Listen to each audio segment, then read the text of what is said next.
یہ جو پولیٹیکل ابھی اس وقت ایک سینیریو ڈیولپ ہوا ہے اور ایک جہاد اور قتال والا معاملہ، اس میں چاہ رہا ہوں کہ ہمیں کیا کرنا ہے، اب کون سے ایسے 12 کام ہیں جو مسلمانوں کے کرنے کے ہیں، وہ میں مختصر سے وقت کے اندر بریف کر دیتا ہوں، کیونکہ اس وقت تو سب کو یہ ہے کہ بھئی میں نے کیا کرنا ہے، کہیں میں پکڑا نہ جاؤں. یعنی جس کو بھی تھوڑا سا آخرت کی جواب دہی کا خوف ہے نا، تو وہ تو ڈرتا ہے کہ بھئی میں نے اس پورے معاملے میں کیا کرنا ہے کہ اللہ تعالیٰ مجھے نہ پکڑ لے کہ میرے مسلمان بھائیوں کے ساتھ یہ ہو رہا تھا اور میں نے کچھ نہیں کیا.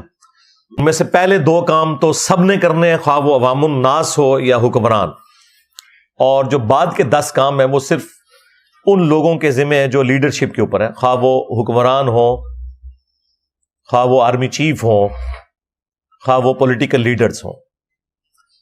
عوام الناس کے کام میں نے شروع میں 2 رکھے ہیں، اس لیے کہ زیادہ تر لوگوں کو اس سے کنسرن ہے. ٹاسک نمبر 1 وہ ہے اللہ کے حضور دل سے گڑ گڑا کر اپنے مسلمان بھائیوں کے لیے دعا کرنا. دعا مومن کا ہتھیار ہے جی، یہ ذہن میں رکھیے گا. دعا سے وہ مسئلے حل ہوتے ہیں جو تدبیروں سے حل نہیں ہوتے، اور یہ اللہ نے ہمیں حکم بھی دیا ہے کہ ہم نے دعا مانگنی ہے. ادعونی استجب لکم، اے میرے بندو مجھ سے مانگو میں تمہیں دوں گا.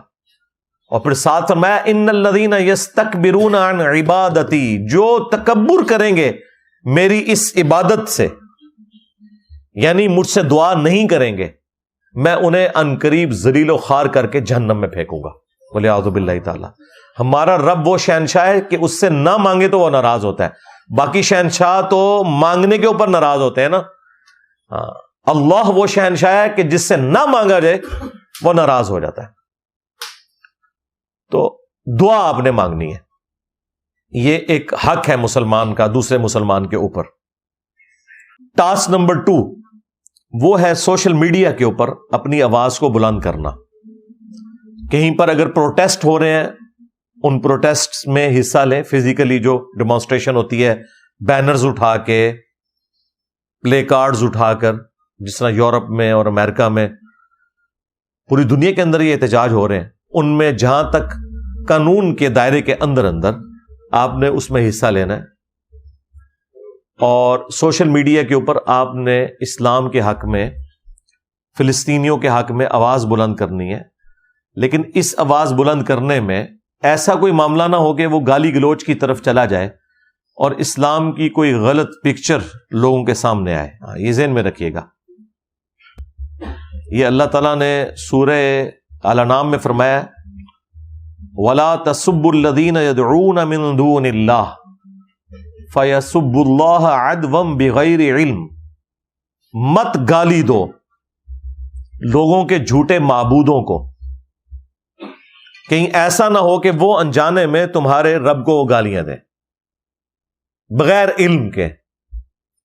تو اس لیے گالی گلوچ والا معاملہ نہیں ہونا چاہیے کہ جس کی وجہ سے اسلام کی بدنامی ہو. ٹاسک نمبر 3، اب یہ پہلے 2 تو تمام مسلمانوں سے متعلق تھے، اب جو اگلے 10 ہیں نا وہ حکمرانوں سے، بڑوں سے متعلق ہے. ٹاسک نمبر 3، کم از کم 5 اسلامی ملک اس وقت میری نظر میں اتنے تگڑے ہیں کہ انہیں فرنٹ سے لیڈ کرنا چاہیے، ان کے حکمرانوں کو، ان کے بڑوں کو. نمبر 1 پاکستان، نمبر 2 ترکیے، نمبر 3 سعودی عرب، نمبر 4 ایران، اور نمبر 5 ملیشیا. یا چلیں افغانستان کو بھی آپ اس میں شامل کر لیں، لیکن چونکہ افغانستان کو ایز اے ملک تسلیم نہیں نہ کیا ہوا. بہرحال اس میں سے صرف ایران ہے جس نے دلیری سے آواز بلند کی ہے. اس کے بعد اگر کوئی دوسرے نمبر پہ ہے تو وہ سعودی عرب نے عربی ہونے کی وجہ سے کسی درجے میں حمایت والا معاملہ کیا ہے، عام روٹین سے ہٹ کے. اور تھوڑا بہت کوئی بیان اگر آیا ترکیے کی جانب سے، لیکن جس طرح ہونا چاہیے تھا ویسے ہوا نہیں ہے. ان کو کیا کرنا چاہیے؟ پہلی تو جرت اگر ان میں ہے دکھائیں، تو ان 5 ملکوں کے حکمرانوں کو کہنا چاہیے کہ ہم نے اگلی جمعے کی نماز جو ہے مسجد اقصی میں ادا کرنی ہے. مسجد اقصی تو کھلی ہوئی ہے، بند تو نہیں ہے. یہ تو غزہ کی طرف ہے نا ساری جنگ والا معاملہ، وہ تو اپنی جگہ موجود ہے. صرف یہ اس کی اناؤنسمنٹ کر دیں، بھلے جائیں نا، اناؤنسمنٹ کر دیں تو انٹرنیشنل نارمز کے اندر اسرائیل کی ذمہ داری ہے کہ وہ انہیں سیکیورٹی بھی پرووائڈ کرے گا. اول تو وہ سوری بول دیں گے. تو یار انگلی کٹا کے شہیدوں میں نام لکھوا لو, ایک بار بات تو کرو نا کہ ہم نے اگلی جمعے کی نماز وہاں پڑھنی ہے. اپنے مسلمان بھائیوں سے اظہار کے لیے, اور اس کے ہم پولیٹیکل سولوشن کی طرف جا رہے ہیں. ٹھیک ہے, ہم بھی یہی کہہ رہے ہیں پولیٹیکل سولوشن ہونا چاہیے. تو اس کی اناؤنسمنٹ کرنا ہی ایک بہت بڑی, میں سمجھتا ہوں, کامیابی ہے اگر یہ 5 مسلمانوں کے ملکوں کے حکمران اس کی جرت دکھائیں. اور پھر یہ لوگ OIC کا اجلاس بلا سکتے ہیں, وہ ابھی سعودیہ نے بلا لیا ہے. اور دوسری طرف رشیا اور چائنا جو ہے وہ تو انٹرنیشنل لیول کے اوپر کر رہے ہیں. سلامتی کونسل کا اجلاس میں تو رشیا نے آواز اٹھائی ہے. چائنا تو میں کل سن رہا تھا خبریں, انہوں نے عالمی امن کانفرنس کے لیے کال کی ہے کہ ایک پوری دنیا کی امن کانفرنس ہونی چاہیے. تو یہ ہمارے جو 5 مسلمان ملک ہیں, یہ رشیا کو اور چائنا کو ساتھ شامل کریں, کیونکہ اب وہ تو کھل کے سامنے آ گئے ہیں اس پورے معاملے کے اندر. اور یہ آڑ دلائیں ان یورپین ملکوں کو کہ کل تک تم لوگ رشیا کی جو انویژن تھی یوکرین کے اندر اسے کنڈیم کر رہے تھے اور کہہ رہے تھے ہم یوکرین کے ساتھ کھڑے ہوئے ہیں, اور یہ بڑا ملک جو ہے چڑھ دوڑا ہے اس چھوٹے ملک کے اوپر. لیکن یہاں آگے تمہارا بالکل قانون الٹ ہو گیا. ٹاسک نمبر 4 وہ ہے کہ نیٹو کی طرز کے اوپر تقریباً 60 کے قریب اسلامی ملک ہیں. آلریڈی ان کی آرگنائزیشن بنی ہوئی ہے OIC. ان کی ایک کوئی مشترکہ اس طرح کی فورس بھی ہونی چاہیے. یہ وہ 40 ملکوں والی فورس نہیں رہی شریف علی فراڈ نیرا نچدا پہ آیا وہ تلوار چوک کے. ان کتنے ہے, یعنی عرب ملکوں کا تھا نا وہ اتحاد 40 ملکوں کا, تو آج عربیوں پہ ہی برا وقت آیا ہوا ہے نا. تو اس کا مطلب یہ ہے کہ یہ آپ سمجھیں کہ اس پورے کنفلکٹ کے بعد یہ وہ اتحاد ختم ہی ہو گیا ایک قسم کا, وہ فراڈ ہی نکلا.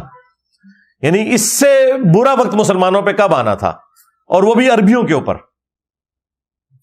تو اس طرح کے اتحاد نہیں, واقعی اتحاد ہو. نیٹو دیکھیں اتحاد بنا ہے تو جہاں کہیں بھی کوئی معاملہ ہوتا ہے وہ دوسرے ملکوں کی مدد کے لیے پہنچتے ہیں. اس طرح کا مسلمانوں کا بھی ایک اتحاد قائم ہونا چاہیے, اور اس میں فرنٹ سے لیڈ یہی 5 بڑے ملک کریں جن کا میں نے ذکر کیا.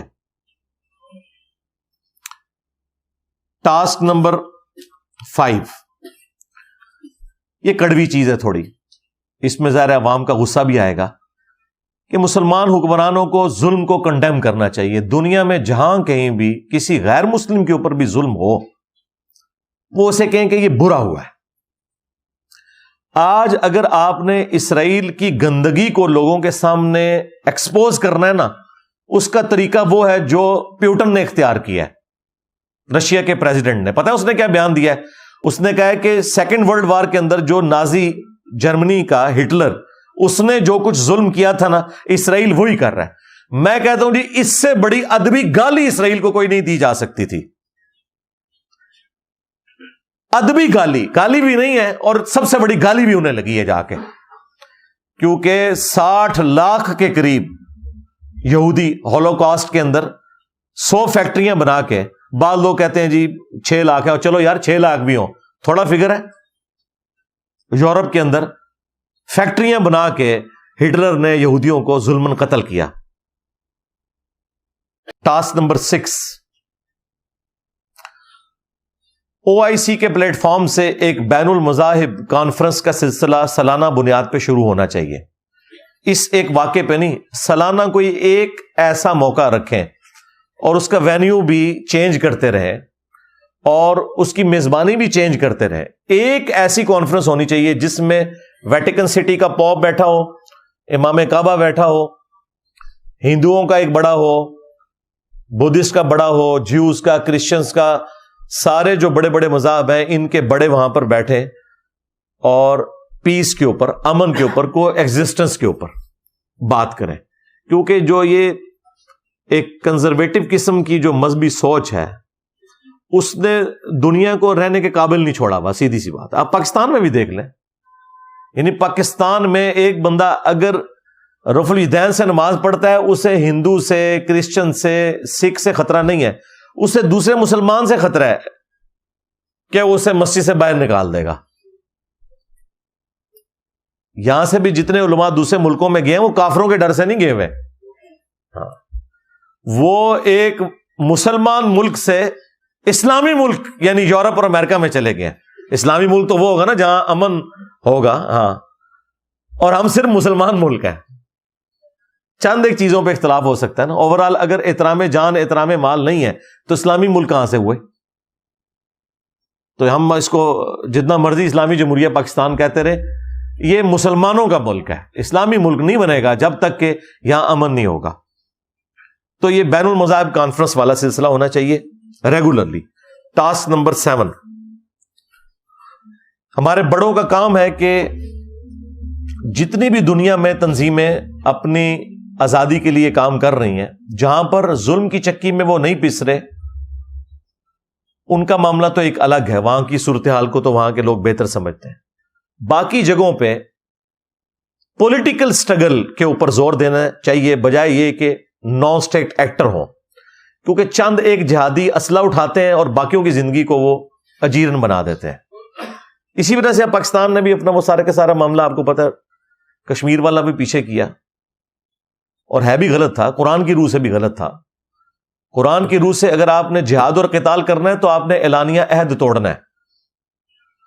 میں تو کہتا ہوں کریں، اگر تڑ ہے تو جنگ کریں، لیکن یہ نہیں ہو سکتا کہ اوپر سے ہم UN کی قراردادوں میں بندھے ہوئے ہیں اور اندر سے پاکستان اپنی فوج گھسا دے یا جہادی گھسا دے کشمیر میں، اور انڈیا اپنے جہادی سو کارڈ، وہ بھی تو جہادی کہتے ہیں نا اپنے ہولی وار، وہ بلوچستان میں گھسا دے۔ یہ اسلام میں اس چیز کی اجازت نہیں ہے۔ سورۃ الانفال میں واضح ہے کہ جس قوم سے تمہارا معاہدہ ہے ان کے خلاف جنگ نہیں کرو گے جب تک کہ اعلانیہ معاہدہ توڑو گے نہیں۔ اسی لیے وہ ابو داؤد میں، ترمذی میں حدیث ہے، حضرت معاویہ رضی اللہ عنہ کے دور میں جب ایک دن رہ گیا تھا نا وہ معاہدہ کی ڈیٹ کی ایکسپائری میں، تو حضرت معاویہ نے لا کے رومن امپائر کے بارڈر کے اوپر فوج بٹھا دی تھی کہ کل یہ غروب آفتاب کے بعد ہم ان پہ حملہ کریں گے۔ تو ایک صحابی گھوڑے کو ایڑی لگا کے سامنے آئے مسلمانوں کے لشکر کے سامنے، انہوں نے کہا میں تمہیں یہ کام نہیں کرنے دوں گا، کیونکہ نبی علیہ السلام نے فرمایا تھا جس قوم سے تمہارا معاہدہ ہو جب تک اس معاہدے کو اعلانیہ طور پر توڑو نہیں اور مخالفین کو بھی جنگ کی تیاری کا ٹائم نہ مل جائے اس وقت تک ان کے اوپر حملہ نہیں کرنا۔ تو حضرت معاویہ رضی اللہ تعالیٰ کو اپنا ڈیسیژن واپس لینا پڑ گیا اس کی وجہ سے۔ اسی لیے مولانا مودودی رحمہ اللہ نے 1948 میں مخالفت کی تھی کہ ہمیں کشمیر میں اپنی فوج نہیں گھسانی چاہیے، اور لوگ بدنام کرتے ہیں جی مودودی صاحب جہاد کے خلاف تھے۔ پوری دنیا میں جتنے جہاد ہو رہے ہیں مودودی صاحب کی نام کے اوپر ہو رہے ہیں۔ تو حماس والوں سے پوچھیں آپ کا روحانی پیشوا کون ہے، وہ کہتے ہیں مودودی۔ تو لیکن وہ یہ کہتے تھے کہ اس طریقے پہ ہوگا جو اسلام نے بتایا ہے، اس طریقے سے نہیں کہ اوپر اوپر امن ہے اور اندر سے آپ ایک دوسرے کی جڑیں کاٹے، اس طرح کی گریلا وار والا معاملہ نہ ہو۔ تو پولیٹیکل سٹرگل کو جو ہے نا وہ فروغ دیا جائے۔ ٹاسک نمبر 8، وہ مواخات والا جو ہم بچپن سے پڑھ رہے ہیں کہ جب ہجرت مدینہ ہوئی، صحابہ کرام اپنا سارا ساز و سامان چھوڑ کر مدینہ شریف آ گئے، تو ان کے پاس تو کچھ بھی نہیں تھا۔ تو نبی صلی اللہ علیہ وآلہ وسلم نے ایک مہاجر اور ایک انصار کو بھائی بھائی بنایا، حتیٰ کہ یہاں تک معاملات ہوئے کہ اگر کسی انصاری کی 2 بیویاں تھیں نا تو اس نے کہا یہ 2 بیویاں ان میں سے ایک پسند کر لو، میں اسے طلاق دے دیتا ہوں، تو تم مجھ سے شادی کر لو۔ کیا حوصلہ تھا! تو مواخات والا معاملہ ہونا چاہیے۔ اس وقت 60 لاکھ کے قریب مسلمان ہیں، اسرائیل، غزہ اور ویسٹ بینک، یہ سارے ملا کے جتنے بھی ہیں نا، یہ آلموسٹ 60 لاکھ کے قریب فلسطینی ہیں مسلمان۔ اگر ان میں سے کوئی ہجرت کرنا چاہتے ہیں تو یار 60 کے قریب اسلامی ملک ہیں، ویسے تو 1-1 لاکھ سارے لے لیں، لیکن ظاہر ہے اس پہ وہ ایگری نہیں کریں گے، وہ کہیں گے ہم نے اپنی سرزمین تو نہیں چھوڑنی ان کے لیے، یہی تو اسرائیل چاہتا ہے۔ لیکن جو لوگ ہجرت کرنا چاہتے ہیں، ایٹ لیسٹ ہجرت کرنا کوئی مطلب بری بات نہیں، حضرت ابراہیم علیہ السلام نے ہجرت کی ہے، نبی صلی اللہ علیہ وآلہ وسلم نے کی ہے، تو مواخات والا معاملہ تو ہونا چاہیے۔ ٹاسک نمبر 9، وہ یہ ہے کہ اب اس پورے واقعے کے بعد ہمیں ایک چیز تو لرن کرنی چاہیے۔ فلسطین میں میجورٹی سنیوں کی ہے، اور سنیوں میں بھی وہ لوگ ہیں کہ جن کو یہاں کے سنی کبھی بھی پسند نہیں کریں گے، اگر وہ ان کی مسجد میں آ جائیں تو یہ مسجدیں دھلائیں گے، یعنی رفع الیدین کرنے والے سنی ہیں وہ. اور وہاں کے سنی ایسے ہیں جو ہاتھ چھوڑ کے نماز پڑھتے ہیں. شیعہ تو پڑھتے ہی پڑھتے ہیں نا، مالکی ہیں اور کئی بیچ میں سلفی ہیں. تو اب اس واقعے سے ہمیں یہ لرن کرنا چاہیے کہ ہمیں جو ہمارا دشمن مار رہا ہے نا، وہ وہابی سنی شیعہ کہہ کے نہیں، مسلمان کہہ کے مار رہا ہے. تو ایٹ لیسٹ اس کی بنیاد کے اوپر جو ہم نے پراکسی وار شروع کی ہوئی ہیں، ایران اور سعودیہ کی جو پراکسی وار پاکستان میں بھی چلتی رہی، ضیاء الحق کے دور میں آپ کو پتا ہے لاکھوں لوگ قتل ہوئے، مسلمان شہید ہوئے سنی شیعہ فسادات کے اندر. تو ایٹ لیسٹ اب ہمیں سبق سیکھتے ہوئے نا، ان حکمرانوں کا کام ہے یہ پراکسی وارز ختم کریں. جو میں سمجھتا ہوں محمد بن سلیمان نے، یعنی اس سے لاکھ اختلاف، لیکن یہ اس نے جو دوستی کا ہاتھ بڑھایا کچھ عرصہ پہلے ایران کے ساتھ، اس کے اثرات پوری دنیا کے اوپر نظر آئیں گے. تو پراکسی وارز کا خاتمہ کیا جائے. ٹاسک نمبر 10، اور وہ یہ ہے کہ یہ سارے حکمران جو مسلمانوں کے لیے اتنا درد رکھتے ہیں نا کہ جی مسلمان اپنے حقوق کے لیے جنگ لڑ رہے ہیں، تو کم از کم اپنے ملکوں کے اندر جو ناانصافی ہے اسے تو ختم کریں آپ. کیا پاکستان میں لوگوں کے ساتھ ناانصافی نہیں ہو رہی؟ بلوچستان سے لے کر کے پی تک پولیٹیکل بنیادوں کے اوپر بھی ہو رہی ہے، اور اسی طریقے سے اینٹی اسٹیٹ ایکٹیویٹیز کی وجہ سے بعض لوگ نہ حق بھی پکڑے گئے ہوئے ہیں. ٹھیک ہے، قانون کے سامنے ان کو پیش کریں. مسنگ پرسنز ہیں، انہیں مسنگ نہ بنائیں، عدالتوں میں لائیں، ثابت کریں. اسلام تو اس چیز کی اجازت نہیں دیتا. 9 مئی کے بعد کئی لوگ بےچارے جو جیو فینسنگ میں آگے لوگ، جن کا کوئی پی ٹی آئی سے لینا دینا ہی نہیں تھا، وہ بھی جیلوں میں سڑ رہے ہیں. اور یہ تو میرے خود پولیس کے جو بڑے آفیسرز ہیں ان سے بات ہوئی ہے، میں نے کہا جی آپ نے اللہ کو جان دینی ہے، کہتے ہیں جی بالکل اس طرح ہے، نہ حق لوگ بھی پکڑے ہوئے ہیں اتنے مہینوں سے. 11 نمبر ٹاسک وہ ہے کہ جتنی این جی اوز ہیں جو میں سمجھتا ہوں حکومتوں سے بڑا کام کر رہی ہیں، جس طرح جماعت اسلامی کی الخدمت فاؤنڈیشن ہے، عیدی والے ہیں. الخدمت فاؤنڈیشن تو ہر موقع پر، خواہ روہنگیا میں مسلمانوں کا ایشو ہو، کشمیر میں ہو، فلسطین میں ہو، آج سے نہیں ڈیکیز سے وہ کام کر رہے ہیں بڑے لیول کا. گورنمنٹ کو چاہیے کہ بجائے پیرلل میں اپنے کوئی فنڈز قائم کرنے کے نا، جو یہ لوگ ایماندار لوگ ہیں ان کے ہاتھ مضبوط کریں. ہمارے پاس بھی لوگ آتے ہیں جی چندہ، ہم کہتے ہیں جائے شوکت خانم کو دیں، جائے عیدی والوں کو دیں. میں نے کہا ہم نہیں لیتے، لیکن جو کام کر رہے ہیں ان کے ہاتھ مضبوط کریں. ہر کام میں نے تو نہیں کرنا، جو آلریڈی اس فیلڈ میں اچھے لوگ کام کرنے والے ہیں انہیں سپورٹ کریں. حکومت کا بھی کام ہے انہیں سپورٹ کریں، اور پیرلل میں ان کے اوپر چیک بھی رکھیں. ان میں کہیں ایسی تنظیمیں نہ شامل ہو جائیں جو اپنے مفادات کے لیے کام کر رہی ہوں کہ وہ چندہ تو اکٹھا کریں 50 لاکھ کا اور جا کے نئی گاڑی نکلوا لیں. یہ بھی ہم نے دیکھا ہے خود، اور سارے فرقوں کی تنظیموں میں یہ کام دیکھا ہے، بڑے قریب سے دیکھا ہے. تو یہ چیک بھی ہونا چاہیے. جو ایماندار لوگ ہیں انہیں سپورٹ کیا جائے، اور ان کے لیے ان ملکوں کے بارڈرز پہ پہنچنا آسان کیا جائے تاکہ وہ مسلمانوں کی مدد کے لیے وہاں کوئی چیز لے کے پہنچے. ٹاسک نمبر 12 آخری وہ ہے کہ یہ پرائیویٹ جہاد والا جو معاملہ یہاں پہ لوگ کر رہے ہیں نا پورے دنیا کے اندر، ڈنڈے لے کے جی ہم بارڈر کھول دیں جی مالی، کیا کرو گے؟ کتنے جذباتی جملے ہیں جی، بارڈر کھول دیں ہم نے وہاں جانا ہے جی، کیا کریں گے جا کے؟ جمعہ پڑھنا ہے جی جا کے ہوتے اسی تھے تھوڑا جنازہ پڑھیں گے، پھر ڈنڈے اٹھا کے جمعہ پڑھنے جا رہے ہیں آپ. اور آج کے اس دور کے اندر اس طریقے سے جہاد اور قتال ہوتا ہے؟ مجھے بتائیں. پروفیشنل آرمیز چاہیے، جدید اسلحہ ہے. اور اسی پہ میں نے بات کی، کچھ لوگوں نے میرے خلاف کلپ بنا دی ہے جی یہ تو خالد بن ولید رضی اللہ تعالیٰ کی گستاخی کر دی ہے. جن لوگوں کا صحابہ اور اہل بیت سے کو لینا دینا نہیں، جو اپنے بزرگوں کے پجاری ہیں، وہ ہمیں بتا رہے ہیں کہ خالد بن ولید کی گستاخی کر رہے ہیں. تمہارا خالد بن ولید سے کیا لینا دینا؟ تم لوگوں نے تو اپنے فرقوں کے نام انڈیا کے شہروں پہ رکھے ہوئے ہیں، دیوبند اور بریلی. ہاں، صحابہ کرام کا تو ذکر دور دور تک تمہاری نسبتوں میں نہیں ہے. تم تو قادری ہو، چشتی ہو، نقشبندی ہو، کوئی زیادہ چلانگ مار لو، حنفی، شافعی، مالکی، حنبلی ہو. کسی فرقے نے اپنا نام جو ہے وہ صدیقی نہیں رکھا ہوا، فاروقی نہیں رکھا ہوا، عثمانی نہیں رکھا ہوا، علوی نہیں رکھا ہوا. تمہارا صحابہ سے کیا لینا دینا؟ نہ سمجھ تو ہاں، صحابہ کرام کی گستاخی کر دی.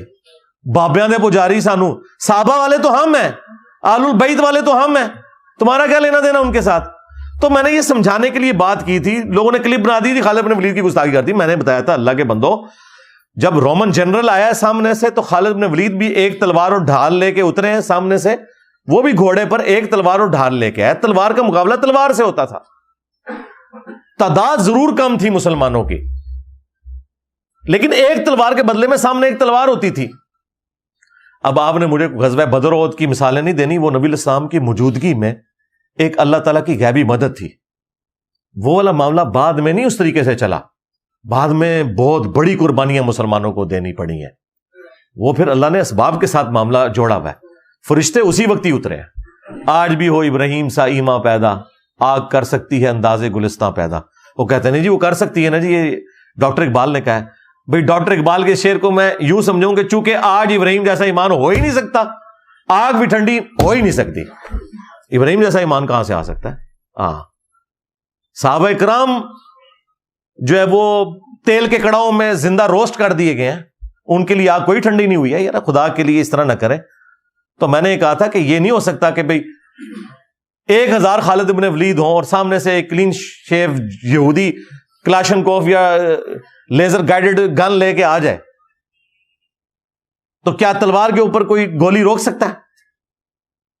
تو اس کے لیے لیٹسٹ اسلحے کی ضرورت ہے، وہ آپ کو تیار کرنا پڑے گا.